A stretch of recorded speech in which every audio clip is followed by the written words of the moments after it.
Esse é o relatório, presidente. Com a palavra o Ministério Público. Senhor presidente, o Ministério Público também já é tema recorrente aqui no tribunal. Eu vou apenas reiterar o termo da manifestação que foi feita nos autos, pugnando pelo conhecimento da representação, a fim de que sejam apuradas as supostas irregularidades noticiadas e que, após a instrução do processo, os autos retornem ao MP para a manifestação final de mérito. Com a palavra o conselheiro. Senhora presidente, eu vou pedir vênia para dispensar a leitura da competência do tribunal, é bastante evidente, e passo à admissibilidade da representação. A presente representação atende aos requisitos constantes do artigo 42 da Lei Orgânica do Tribunal, combinado com o artigo 190, caput, e 191 do Regimento Interno. Conforme se depreende do teor da peça inicial, a irregularidade apontada refere-se a gestores municipais do município de Canapi, no exercício financeiro de 2016, aqui precisa corrigir, o que se enquadra na hipótese normativa disposta no inciso 1 do artigo 2 do Regimento Interno do Tribunal de Contas. Assim sendo, pela contraposição legal retromencionada, e mais o que dos autos constam, entende-se por restarem satisfeitos os requisitos necessários para legitimar o conhecimento da presente representação. Aí eu ingresso no mérito da representação,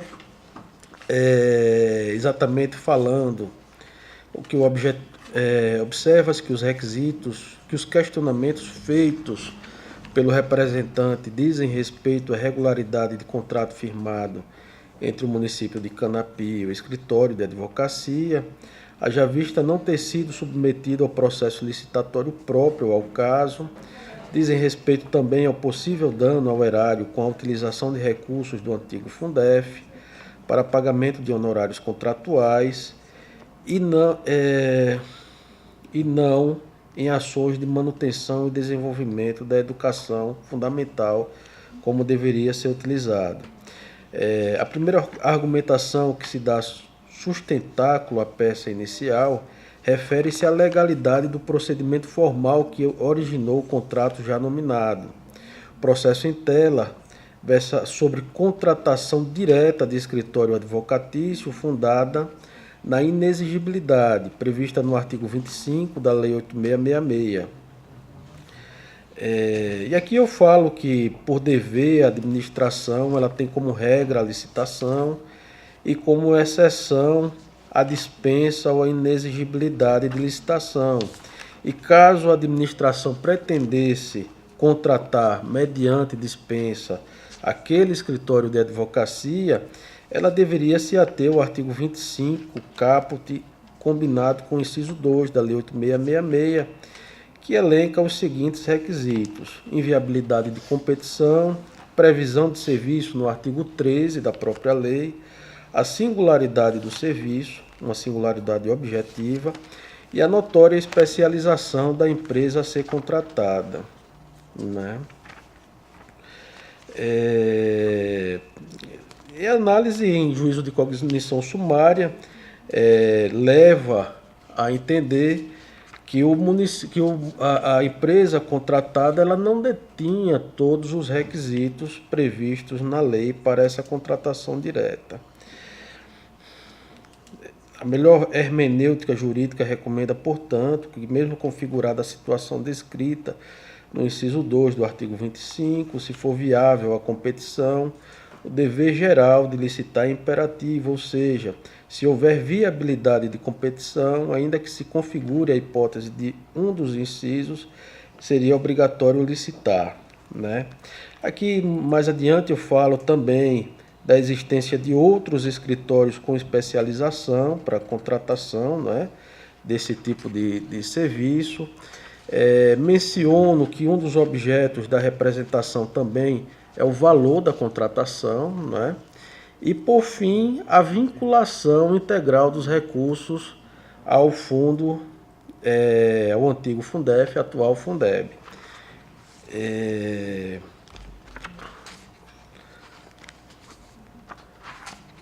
Com base nesses fundamentos, presidente, eu estou votando no sentido de conhecer a presente representação, com fundamento no artigo 193 e seguintes do Regimento Interno, com a finalidade de apurar os fatos relatados, votando também no sentido de conceder medida cautelar de ofício, no sentido de determinar a vinculação integral dos recursos recebidos pelo município às ações de manutenção e desenvolvimento da educação básica, notificando para isso o atual prefeito de Canapi, senhor Vinícius José Mariano de Lima, do inteiro teor da presente decisão e fixando desde já a multa de 500 UPFAL, que corresponde a R$ 12.145, em caso de descumprimento.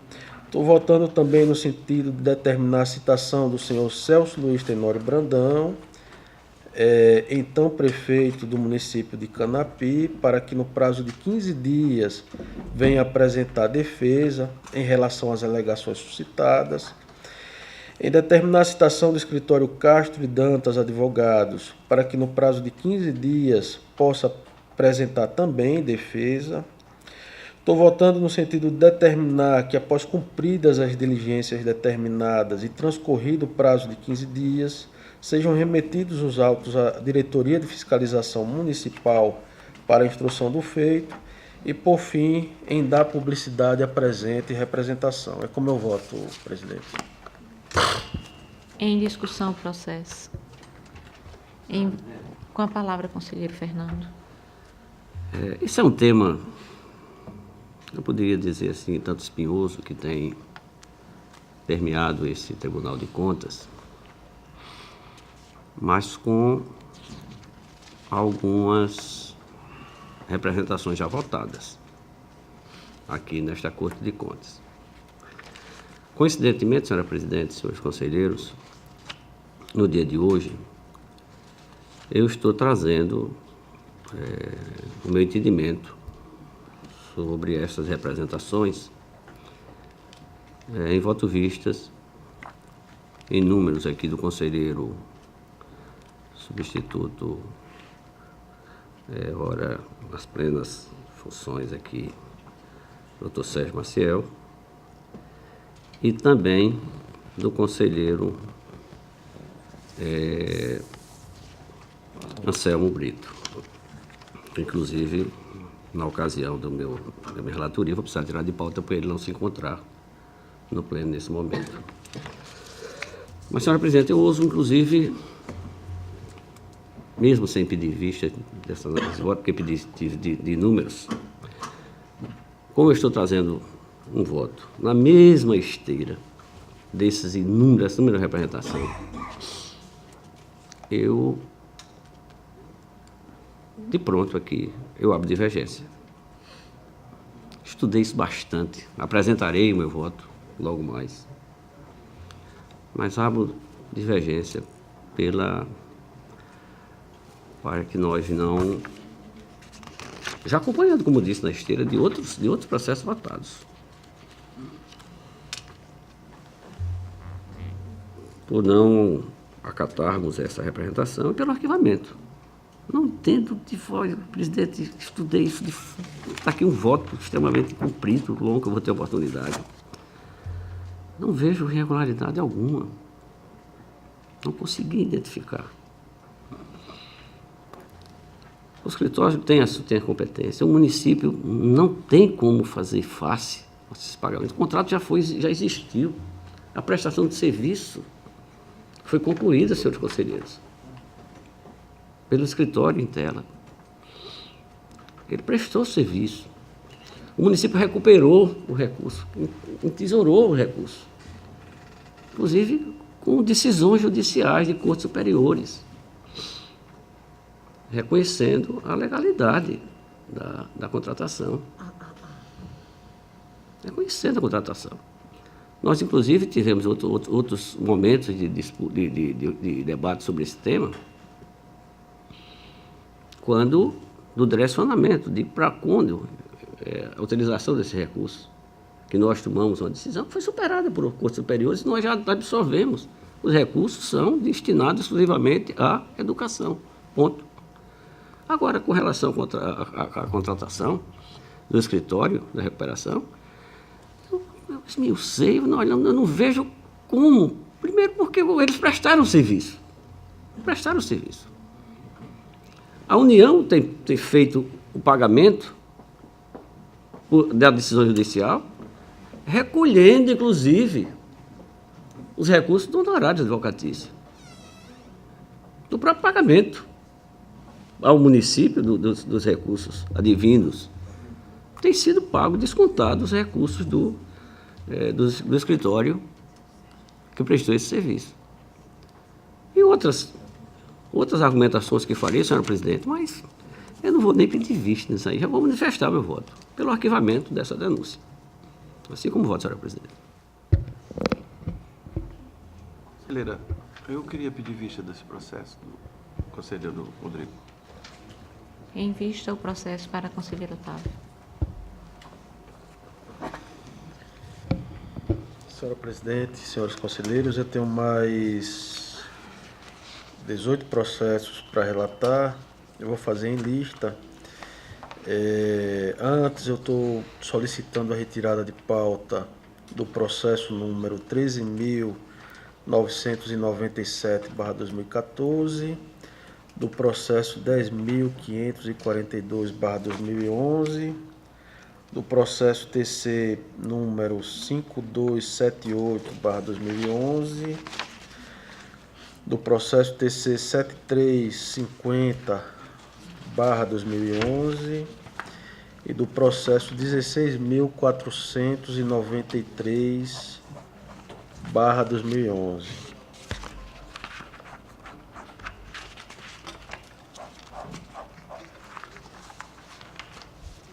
Os demais processos são todos processos do FUNCONTAS, originários do FUNCONTAS. Eu estou acolhendo ex officio a prescrição da pretensão punitiva e são eles os processos. O processo TC 6855/2006, do DITEAL, tendo como gestor responsável o senhor Paulo José Braga de Góes. Processo TC 6430/2007, também do DITEAL e também do senhor Paulo José Braga de Góes. Processo TC 5038/2011, oriundo do AL Previdência, tendo como gestor responsável o senhor Linaldo Freitas de Lima. Processo TC 9351/2006, da Fundação de Amparo à Pesquisa do Estado de Alagoas, FAPEAL, tendo como gestor responsável o senhor Tomás Dourado de Carvalho Beltrão. Nesses processos eu estou votando no sentido de determinar o arquivamento dos autos, com fundamento no parágrafo único do artigo 193 do Regimento Interno do Tribunal de Contas do Estado. Estou votando também por dar ciência aos respectivos gestores e em remeter cópia dos autos à Corregedoria da Corte. É como eu voto, Excelência. Com a palavra o Ministério Público. Senhora presidente, nos processos relatados, teve alguns deles que passaram pelo Ministério Público. Processo 6855/2006, processo 6430/2007 e o processo 5038/2011. E o Ministério Público opina favoravelmente ao reconhecimento da prescrição e arquivamento dos processos. Também em relação ao processo 9351/2006, apesar de ele não ter tramitado pelo Ministério Público de Contas, tendo em vista que não houve sequer aceitação do gestor apresentar a defesa, então a manifestação se dá apenas no plenário. O Ministério Público também opina na linha do que já vem fazendo, favoravelmente ao reconhecimento da prescrição ex officio para a determinação de arquivar também o presente processo. Em discussão, os processos. Em votação, conselheiro Sérgio. Acompanho o relator, senhora presidente. Conselheiro Otávio. O relator. Conselheira Maria Cleide. Acompanho o relator, senhor presidente. Conselheiro Fernando. Com o relator, senhor presidente. Aprovados. Senhora Presidente, tenho mais 10 processos também oriundos do Funcontas. Esses são pela aplicação de multa em razão da omissão no envio das remessas do SICAP. São eles o processo TC 7493/2011, da Prefeitura Municipal de União dos Palmares, tendo como gestor responsável o senhor Aresque Damara de Almeida Freitas Júnior. Processo TC 6399/2011, da Fundação Alagoana de Trabalho e Desenvolvimento de Comunidade, Fundec, tendo como gestor responsável o senhor José Teodoro dos Santos. Processo TC 6802/2011, da Agência de Defesa e Inspeção Agropecuária de Alagoas, ADEAL, tendo como gestor responsável o senhor Manuel Costa Tenório.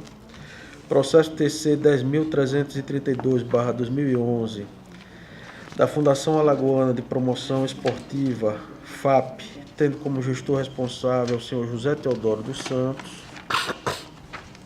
Processo TC 12.635/2011, da Prefeitura Municipal de Olho d'Água das Flores, tendo como gestor responsável o senhor Carlos André Paz Barreto dos Anjos.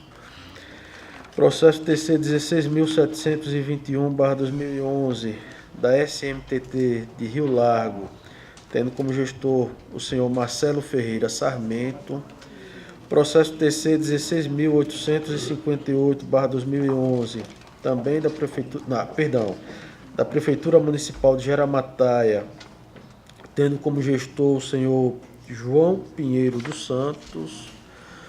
Processo TC 18.034/2011, da Prefeitura Municipal de Major Isidoro, tendo como responsável o senhor Ítalo Suruagi do Amaral. Processo TC 18.941/2011, da Secretaria de Estado de Assistência e Desenvolvimento Social, tendo como responsável o senhor Marcelo Palmeira Cavalcante. E, por fim, o processo TC 18.145/2011, da Prefeitura Municipal de Murici, tendo como responsável o senhor Remi Vasconcelos Calheiros.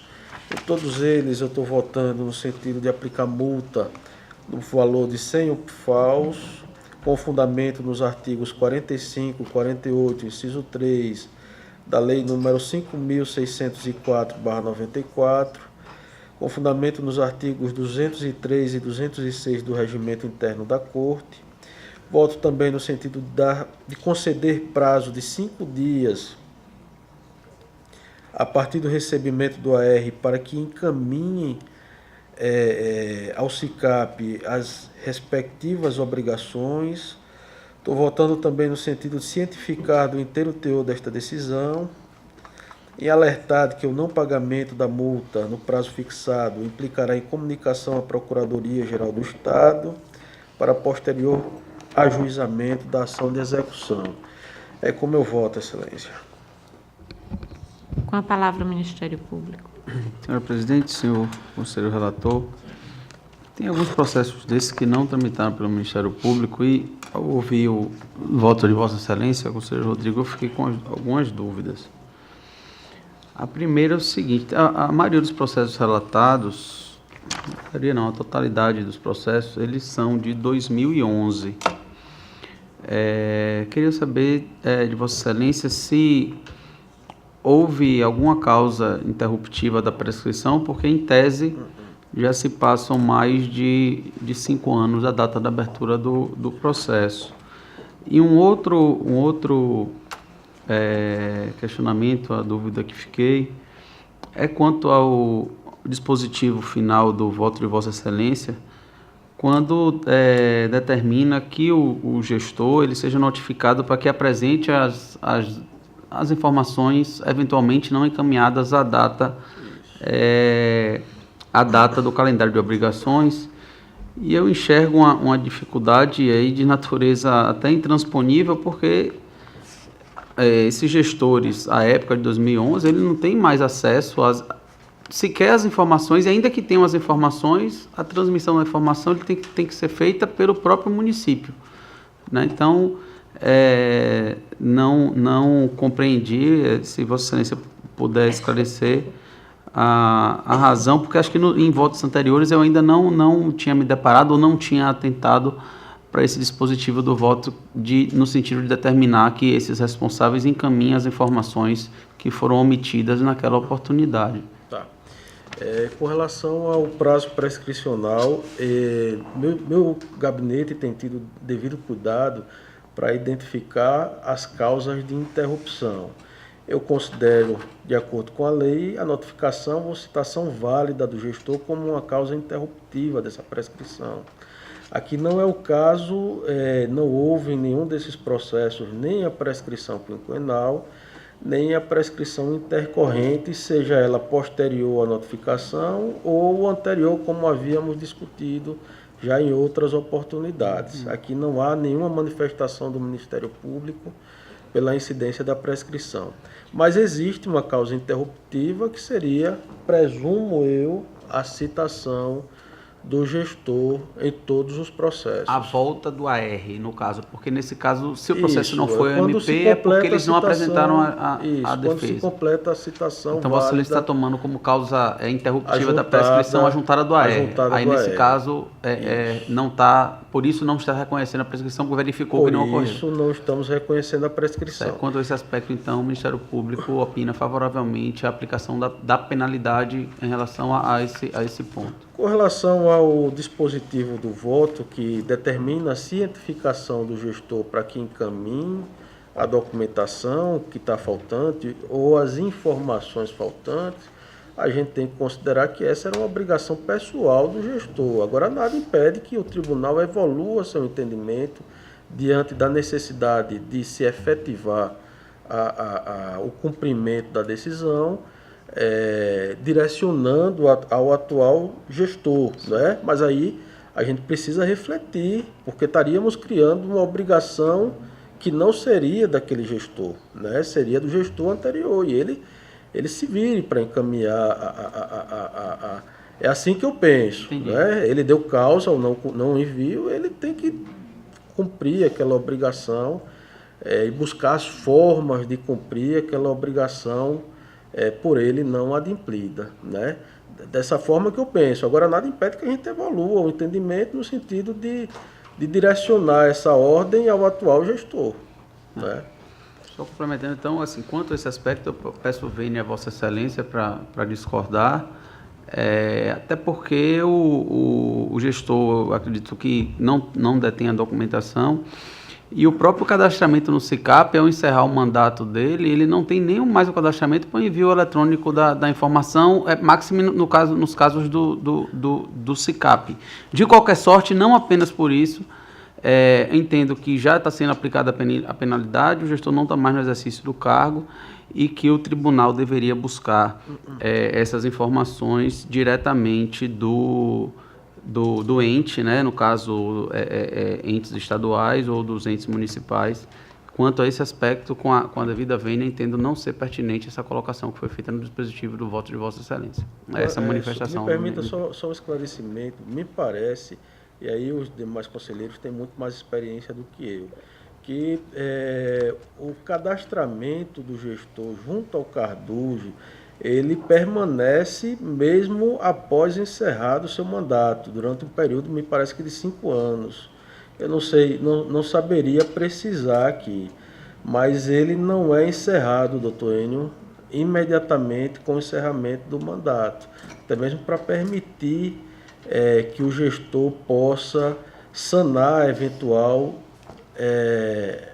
omissão, né, por parte dele. Só esse esclarecimento.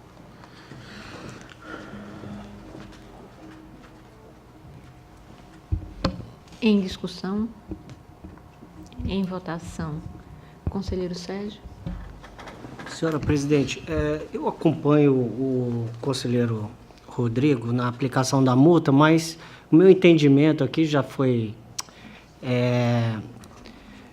já foi expressado em outros julgamentos, eu acompanho o Ministério Público, eu tenho o mesmo entendimento do Ministério Público. Quem tem essa obrigação, segundo o parágrafo único do artigo 70, de que o tribunal pode exigir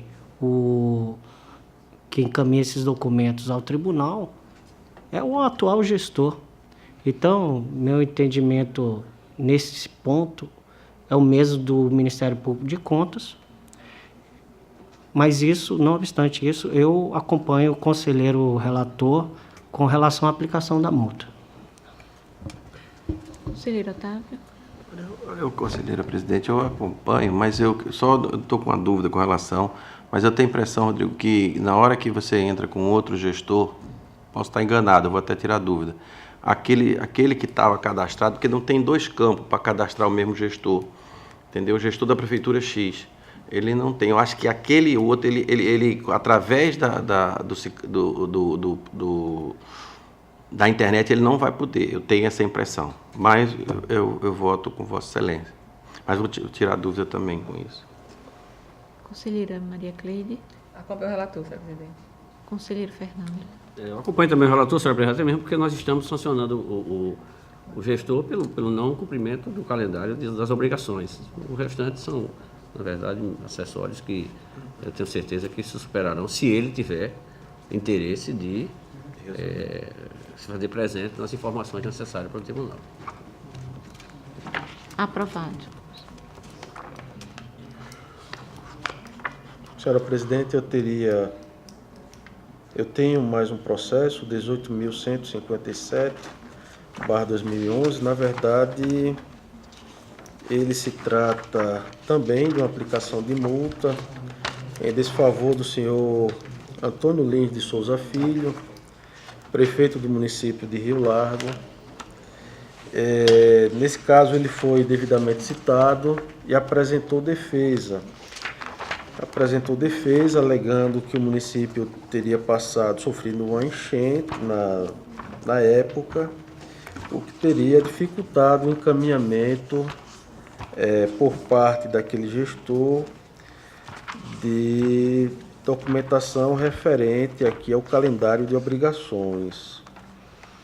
E o Ministério Público de Contas emitiu parecer pelo acolhimento da defesa, em parecer da Terceira Procuradoria de Contas, Dr. Rafael. Ele acolhe a defesa e opina pela não aplicação de multa. E, nesse sentido, a gente também está trazendo voto no sentido de não aplicar a multa ao gestor. Com a palavra o Ministério Público.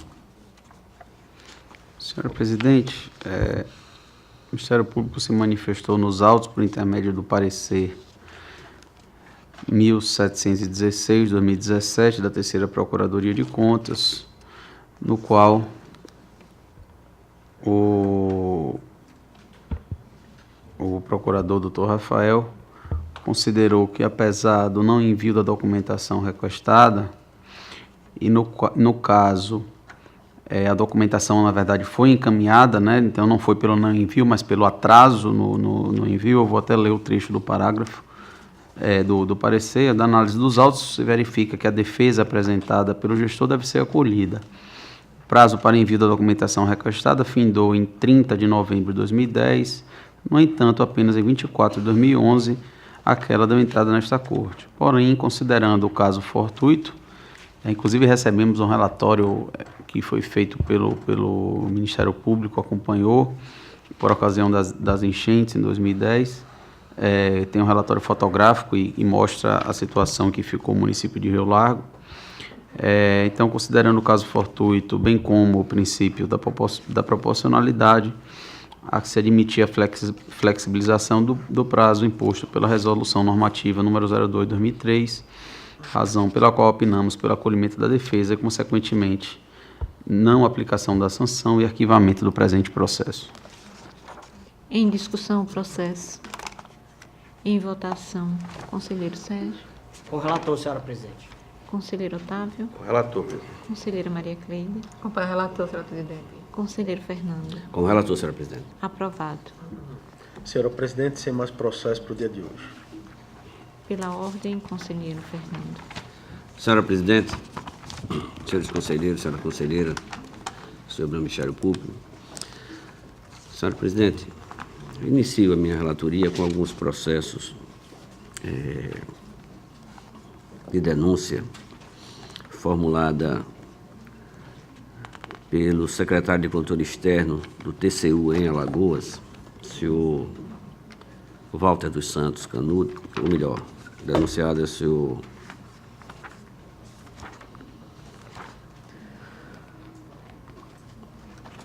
senhor Walter Canuto. Não, esse é o condenado. Senhor Cláudio da Silva Costa, perdão. Cláudio da Silva Costa, que é secretário de Controle Externo do TCU em Alagoas. Na verdade, senhora Presidente, são diversas denúncias, eu faço assim um breve introdutório, todas contra o município, gestores e gestores do município de Traipu. Ela vem fragmentada em 5 denúncias, todas referentes a possíveis desvios e recuperação de danos relativo ao Fundeb. Como o conteúdo é muito semelhante, eu vou falar o processo, o nome de cada um denunciado em cada um deles, e, por fim, eu promovo aqui o meu relatório e voto, que são semelhantes a cada um. Primeiro processo, TC número 13.659/2016. Neste, o denunciado é o senhor Walter dos Santos Canuto, ex-prefeito. Como também o senhor Daniel Wagner Vieira de Lima. No processo TC 13.655/2016,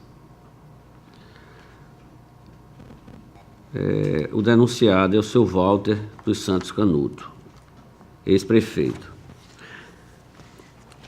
Eu vou dar mais uma informação, senhora Presidente, preliminar.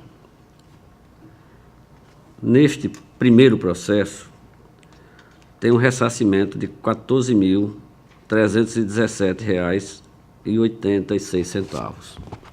No segundo processo, tem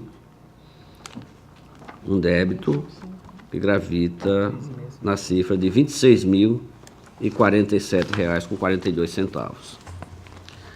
No processo TC 13.653/2016, o denunciado é o senhor Marco Antônio dos Santos, ex-prefeito daquela municipalidade, e o débito da denúncia gravita em torno de R$ 4.724.073,63. No processo de número 13.657 de 2016, o denunciado é o seu Walter dos Santos Canuto e também o seu Robson Nascimento de Farias, ex-secretário de governo. E a apuração do débito solidário gravita na cifra de R$ 1.731.902,12. No processo de número 13.652 de 2016, o denunciado é o seu Walter dos Santos Canuto, o senhor Marcos dos Santos e o senhor Robson Nascimento de Farias. E o valor apurado gravita em torno de R$ 5.431.228,11. Cuida-se de comunicação subscrita, senhora Presidente, senhores conselheiros, pelo senhor Cláudio Evandro da Costa, secretário de Controle Externo do TCU Alagoas, notificando a condenação desses cidadãos em cada um dos processos que eu citei, com os devidos acordos pelo Tribunal de Contas da União, para recolher valores da dívida apurada aos cofres do Fundeb do município de Itraipu. Na narrativa, destaco que o procedimento é oriundo do Tribunal de Contas Especial e resultou na fiscalização realizada naquele município num período de 7 de 10 de 2010 a 30 de junho de 2011. No acordo citado, a condenação foi solidária e os valores aqueles que eu denominei em cada um dos processos. Recepcionado o processo desse Tribunal de Contas, o processo fora remetido à presidência, incontinente a presidente do tribunal manifestou-se pela admissibilidade da representação, promovendo a distribuição pertinente. Para cumprir o trâmite regimental, os autos foram enviados ao Ministério Público de Contas. De posse da representação, o procurador Gustavo Santos exarou o parecer em cada um dos processos. Eu creio que foi em todos, né? Pela dependência, né? Senhora Presidente, em apertadíssima síntese é o relatório e vamos ouvir o Ministério Público. Com a palavra o Ministério Público. Senhora Presidente, senhores conselheiros, em todos os 5 processos, o parecer do Ministério Público ele foi no mesmo sentido, no sentido de conhecer, né, da ciência que foi dada pelo secretário de Controle Externo do TCU, hoje Tribunal de Contas, e recebê-la como uma denúncia ou representação, né, até porque são tratadas no mesmo capítulo do regimento interno do tribunal. Pede ainda que seja feita a repercussão dos fatos já apurados no TCU, que seja feita a repercussão desses fatos apurados e julgados irregulares no TCU, na análise da prestação de contas, né, tanto da prestação de contas do Fundeb, que deve ser prestada a essa Corte de Contas, bem como, né, diante do montante e da importância dos recursos do Fundeb na gestão municipal, que haja também a repercussão desses fatos na prestação de contas anual, né, do prefeito, né, do município, acho que em todos eles é do mesmo município de Itraipu, todos eles do município de Itraipu. Foi essa a manifestação do Ministério Público nos autos, senhores conselheiros, e eu acredito que um dos objetivos desse caminhamento para cá também é que o tribunal acompanhe esse ressarcimento que deve ser feito à conta do Fundeb, tendo em vista que a fiscalização do Fundeb trata-se de competência concorrente, né? Tanto o Tribunal de Contas da União quanto o Tribunal de Contas do Estado tem o dever, né, e a competência e a atribuição de proceder à fiscalização desses recursos. Respeitando o parecer exarado nos autos, eu queria só fazer mais uma consideração, e nesse caso uma consideração pessoal, que eu não enxergo necessário o processamento de uma nova representação para apurar os mesmos fatos que já foram apurados pelo TCU. Eu acredito que seria um retrabalho. Esses recursos são do Fundeb também, de exercícios anteriores. O tribunal tem uma demanda muito grande de prestações de contas e de outras necessidades de apuração de exercícios mais recentes, 2016, 2017. Então, eu entendo que, na presente situação, o encaminhamento do tribunal deveria ser no sentido de fazer essa repercussão nas contas de governo do prefeito de Itraipu, do então prefeito de Itraipu, também na prestação de contas do Fundeb, colhendo os elementos que estão nos acórdãos do TCU, que lhe imputou o débito, e fazer o acompanhamento também quanto ao ressarcimento ao erário, mas não vejo a necessidade de fazer novas apurações sobre fatos sobre os quais o Tribunal de Contas da União já se debruçou, já houve defesa do gestor e o TCU já imputou como irregulares. Essa é a manifestação, senhora presidente. Com a palavra o conselheiro. Presidente, peço venha para saltar aqui a competência,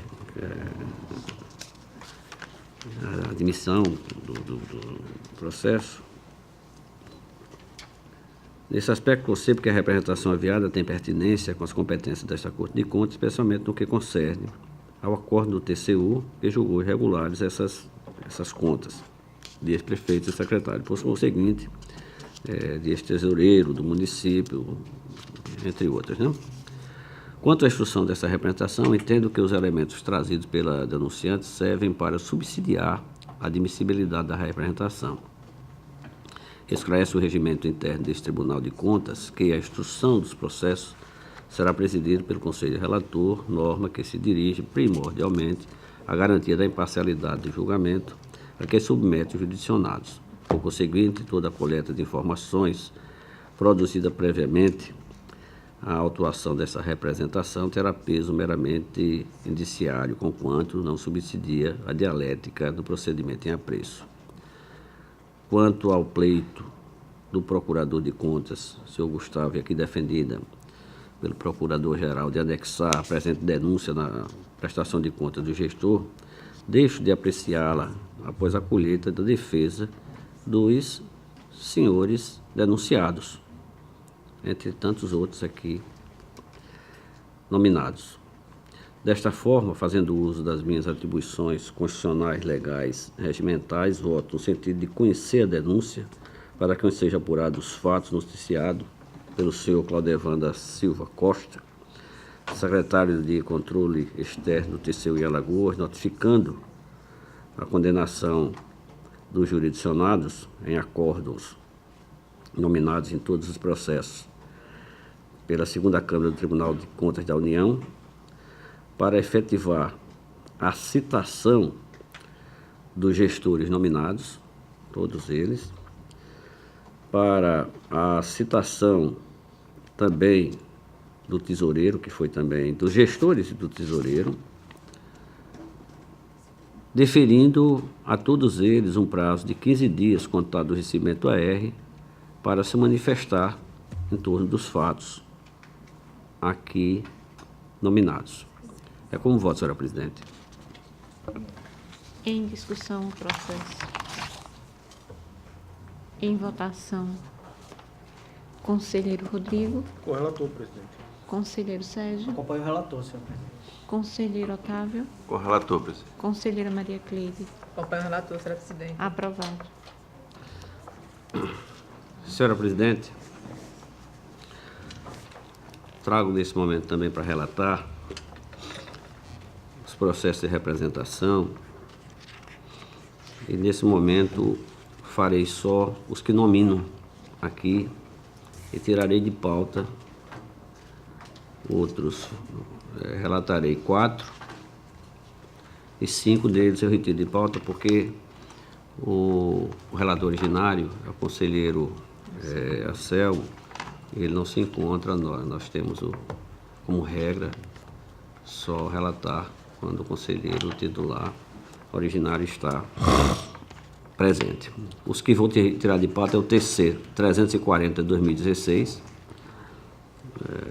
o processo TC 733 de 2016, o processo TC 732 de 2016, o processo TC 14.173 de 2015 e o processo TC 728 de 2016.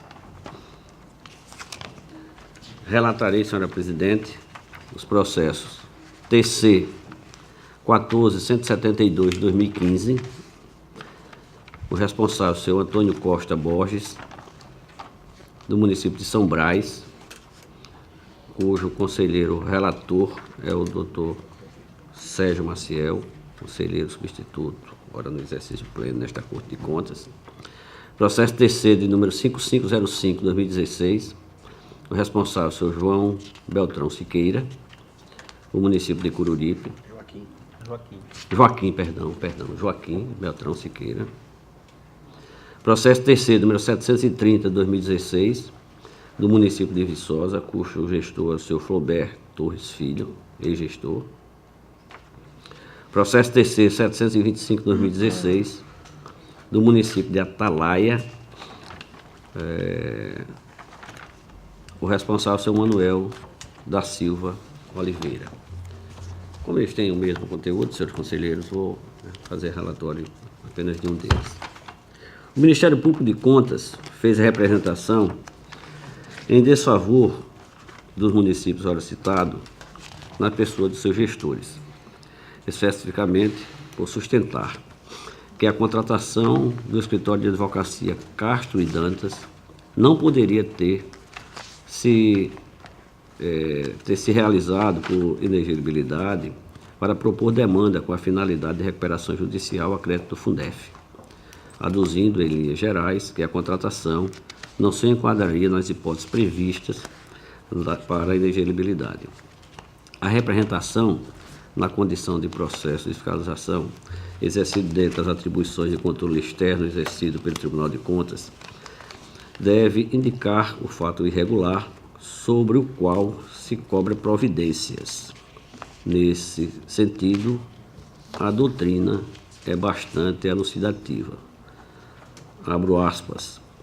Conforme expressa previsão constitucional do artigo 74, parágrafo 2º, qualquer cidadão, partido político, associação ou sindicato é parte legítima para denunciar irregularidades ou ilegalidades perante o TCU, que aí nós pegamos subsidiariamente.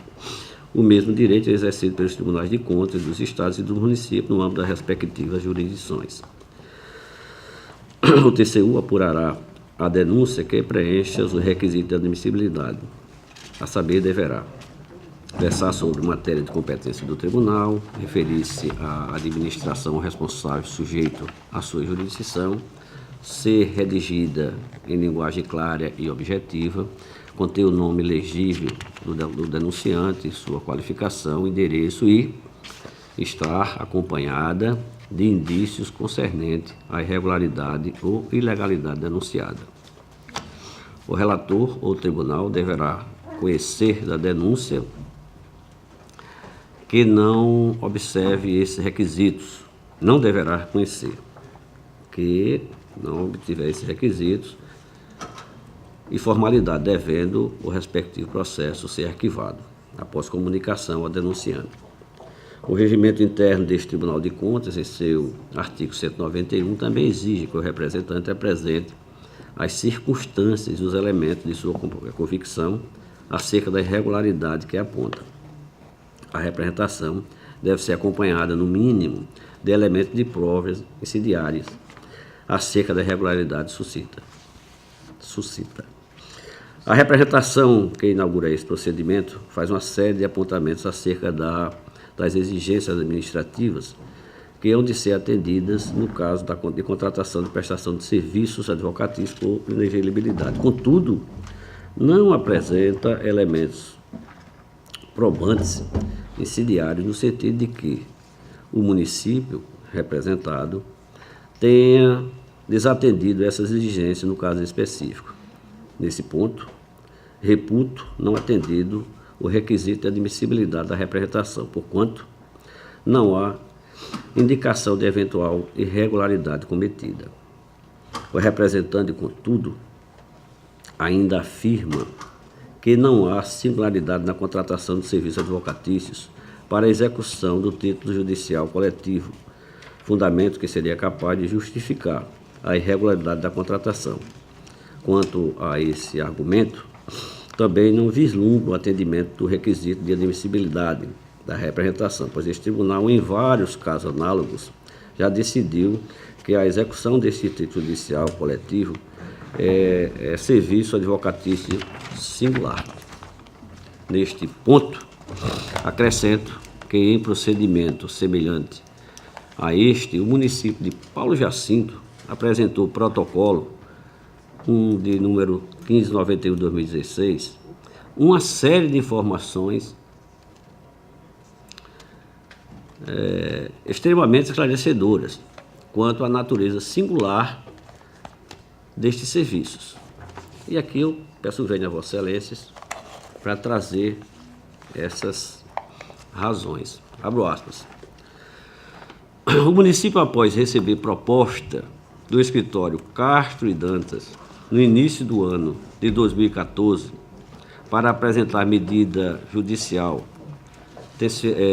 tensionando o recebimento de valores do Instituto Fundef, referente aos anos de 98 a 2006, verificou a possibilidade jurídica de realizar a referida contratação pela modalidade prevista no artigo 25 da Lei 8666 de 93. A contratação por inelegibilidade de licitação fundou-se nas inúmeras decisões exitosas em favor de municípios, associações e sindicatos, defendida por Adriano Castro e Dantas, sócio principal da Castro e Dantas Advogado, e na instrução normativa de número 001/2011 deste tribunal. Continue em aspas. Viu? Denotou-se das decisões acostadas a proposta de serviço juntamente com os termos de capacitação técnica fornecida por diversos outros municípios, que o profissional contratado reúne expertise em matéria tributária, administrativa e constitucional, todas estas necessárias ao enfrentamento das questões afetas à percepção de valores do antigo Fundef, objeto contratual, ora em análise. Ainda em aspas. Neste interim, singularidade de respeito a características individuais e intelectuais do fornecedor de serviço, capaz de, no caso concreto, justificar a contratação. Por inúmeras razões, a administração pública de Paulo Jacinto optou pela contratação do escritório Castro e Dantas, sendo possível hoje concluir ter sido a melhor escolha. O município logrou êxito em todos os seus pleitos e a velocidade do processo pode ser considerada ímpar. Ainda continuam as explicações do município de Paulo Jacinto. Em consulta ao escritório Castro e Dantas Advogado, foi fornecido relatório ao município informando que, nas demandas judiciais pertinentes ao objeto contratual, que encontra-se em tramitação na Justiça Federal de Alagoas e no Tribunal Regional Federal da 5ª Região, a União Federal lança os seguintes argumentos em sua defesa. A. Ilegitimidade ativa do município exequente, pois a. 1.